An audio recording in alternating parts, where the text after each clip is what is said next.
सोनी चिड़िया की राखी। एक घर में सोनी चिड़िया और उसका हस्बैंड बबलू कबूतर रहता था। पूरा जंगल खुशी से झूम रहा था और रक्षाबंधन की तैयारी में लगा हुआ था। लेकिन सोनी चिड़िया बहुत ही उदास होकर अपने घर में बैठी हुई थी। तभी वहाँ पर उसका हस्बैंड बबलू कबूतर आ जाता है। सोनी चिड़िया को उदास देखकर उसका हस्बैंड उससे बोलता है, अरे सोनी, सुबह से इतनी उदास क्यों हो? तुमने तो सुबह से कोई भी तैयारी नहीं की। सभी बहनें कितनी अच्छे से तैयार हुई है और कितनी सुंदर सुंदर मेहंदी भी लगाया है और पूरे जंगल में बहुत सारी राखियां भी बिक्री हो रही है, लेकिन तुमने अभी तक एक भी राखी खरीद कर नहीं लाई हो। क्या बात है, इस बार अपने भाई कालू के पास नहीं जाना है क्या? हर बार राखी आने से पहले ही तुम जाने के लिए कितनी उत्साहित हो जाती थी, लेकिन इस बार पता नहीं तुम्हें क्या हो गया है। अरे मैं तो तुम्हारा पति हूँ, तुम तो मुझे ये सब बातें बता सकती हो। कबूतर की ये सब बातें सुनने के बाद सोनी चिड़िया उदास होकर कबूतर से बोलती है, अजी आपको तो पता है हमारे घर की आर्थिक स्थिति बहुत ज्यादा खराब है, ऊपर से आपका काम भी अच्छे से नहीं हो रहा है। मैं सोच रही हूँ कि इस साल नहीं जाऊँ, अगले साल चली जाऊंगी। सोनी चिड़िया की ये सब बात सुनने के बाद बबलू कबूतर बहुत ही ज्यादा गुस्सा हो जाता है। अरे पागल औरत, ये सब फालतू की बातें मत किया करो, सुख दुख तो जीवन में चलता ही रहता है। ये सब त्योहार बार बार थोड़ी तो आते हैं और ये सब त्योहार हमेशा खुशियाँ ही देकर जाती है। माना कि मेरा काम अच्छे से नहीं हो रहा है, लेकिन ऐसा थोड़ी है, बाद में तो मेरा काम अच्छे से होगा। इसके लिए तुम अपने भाई बहन के रिश्ते को क्यों खराब कर रही हो?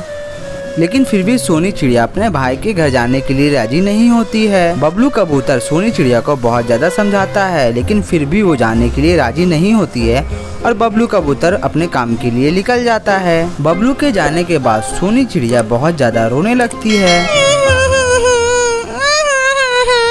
बबलू जी, जाने का मन तो मुझे भी बहुत है, लेकिन आपको जॉब से निकाल दिया गया था 1 साल पहले, जिसकी वजह से हमारी आर्थिक स्थिति बहुत ज्यादा खराब हो गई है। जाने का मन तो मुझे भी बहुत है। पहले जब मैं भाई के घर में जाती थी तो महंगी महंगी मिठाइयाँ और राखी लेकर जाती थी, तो भाभी मेरा कितने अच्छे से स्वागत करती थी और मुझे मानती भी थी। लेकिन बबलू जी, पिछले वर्ष मेरे साथ क्या हुआ मैं आपको ये बात कैसे बताऊं कि भाभी ने मेरा कितना अपमान किया था। मैं जब भाभी के घर गई थी तो भाभी, ये लीजिए बच्चों के लिए मिठाइयाँ और भैया के लिए कपड़े। मेरे भैया कहाँ है? मुझे तो दिखाई नहीं दे रहे हैं वो। बताइए ना भाभी, मैं उन्हें राखी बांधने के लिए आई हूँ। देखो सोनी चिड़िया, अभी महंगाई का जमाना है, इसीलिए मैंने तुम्हारे भैया को काम पर भेज दिया है। ये छोटे मोटे त्योहार में रहकर कोई फायदा नहीं है, इसीलिए तुम्हारे भैया सुबह ही काम के लिए निकल गए। और तुम्हें भी क्या जरूरत है हर साल हमारे घर में राखी बांधने के लिए आने की? और कुछ अच्छा तो लेकर आती नहीं है, बस मुठा कर चली आती है। और ऊपर से हमारा खर्चा भी बहुत ज्यादा बढ़ जाता है। ऊपर से तुम भाई को राखी भी बांध देती हो और महंगे महंगे तोहफे भी ले लेती हो।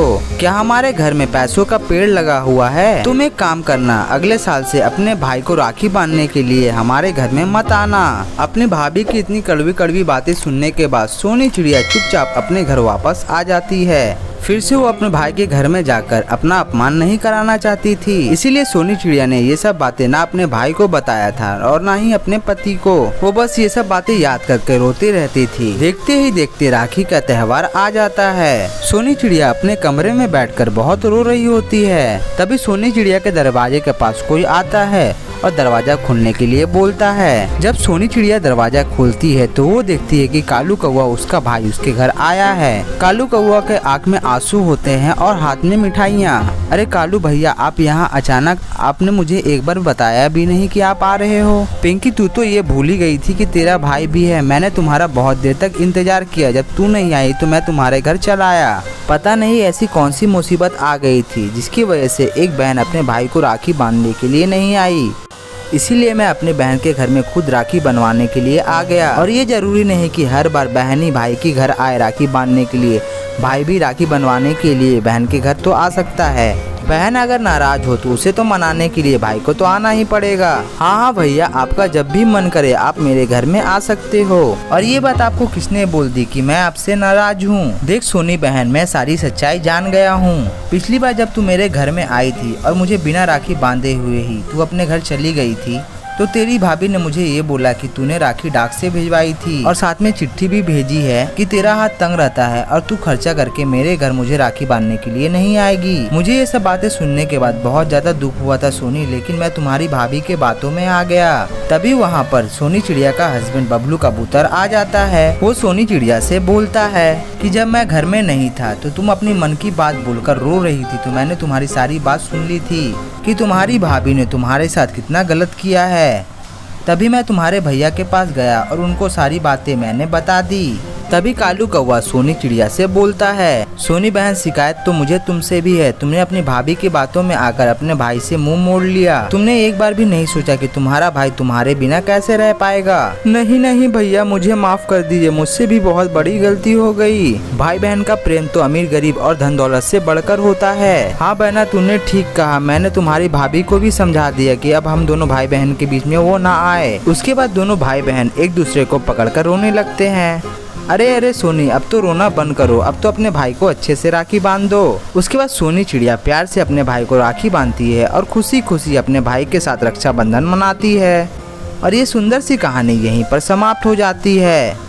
तो दोस्तों, ये कहानी से हमें ये सीख मिलती है कि हमें किसी के बहकावे में नहीं आना चाहिए और एक दूसरे से मिलकर अपनी गलतफहमियों को दूर करना चाहिए।